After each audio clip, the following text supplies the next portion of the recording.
The beauty of creativity. Who doesn't like creativity? You know, recently I was helping a board of directors select the next CEO in the company, and I was providing some advice and counsel on that. And they had two leading candidates, both smart, both capable, both experienced. But one of them, let's call him Michael. Michael, when he looked at a problem, tended to think about how to cut back on, how to cut costs, how to retrench, how to be efficient. He was pretty risk averse.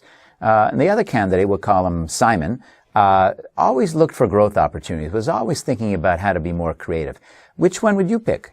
Which one should they pick? Well, it depends on the situation, to be sure, but my money is almost always on the creative person. It's on the person that's going to look for, by nature and by intent, going to look for the opportunity to grow, to create new things, to innovate, to be creative.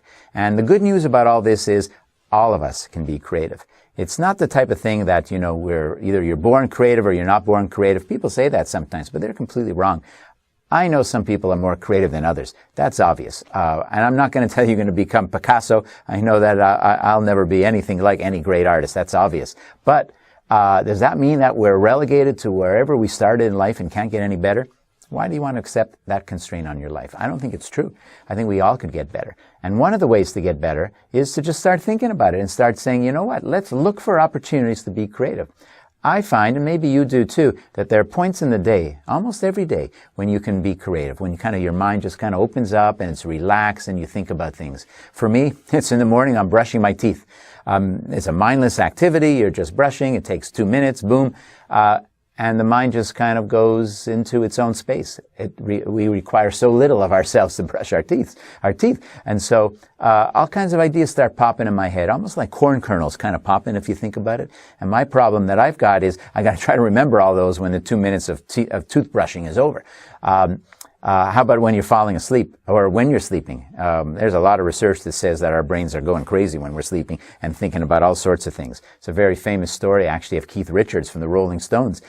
He used to get ideas in the middle of the night and wake up, and so what he did is he would keep his guitar by his bed. And so one time he woke up in the middle of the night and he had some tune in his head, so he started strumming the guitar and had a recording device on at the same time. And then he went back to sleep. He woke up the next morning and he listened to what was on the recording device. And you know what it was? The first chord of Satisfaction. I can't get no. Pretty cool, huh? Not all of us could be Keith Richards, to be sure. And we don't have to wait for the creative muse to hit. There are actually some things we could do. Ask yourself a few questions. I mean, even ask yourself a simple question like, what can we do that's different? How can we do this differently? Think about what you do for a living. Think about what you do in everyday life and ask that question. Ask yourself, what can we borrow or adapt from some other world? What type of idea can come to you from just observing what's going on around you? How can we do things faster or quicker or smoother?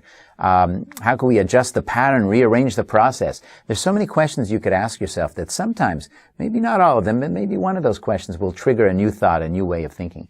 But we could do some really practical things as well. How about, how do you get home every day, at the end of the day? Do you follow exactly the same route? Maybe a little bit of maybe a different route might actually be useful. Who knows what the brain will observe as you're going.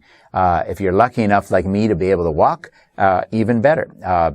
Take that walk and look around. When you're in a big city, and I live in a small town, but I'm often in London and Paris and New York and other great places. Take the time to walk around and watch what people are doing and observe what they're doing. Give yourself an opportunity to think about things a little bit differently. A few years ago when I had a sabbatical, very lucky to have a sabbatical, I was writing a book and I decided I wanted to live in a place that would be different.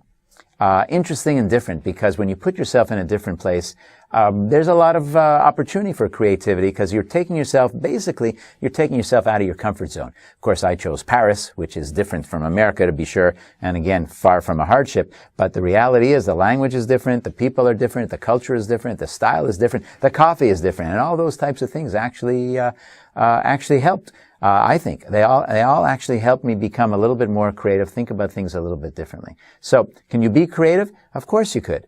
All of us could. All it takes is for us to say, why not? Let's try it.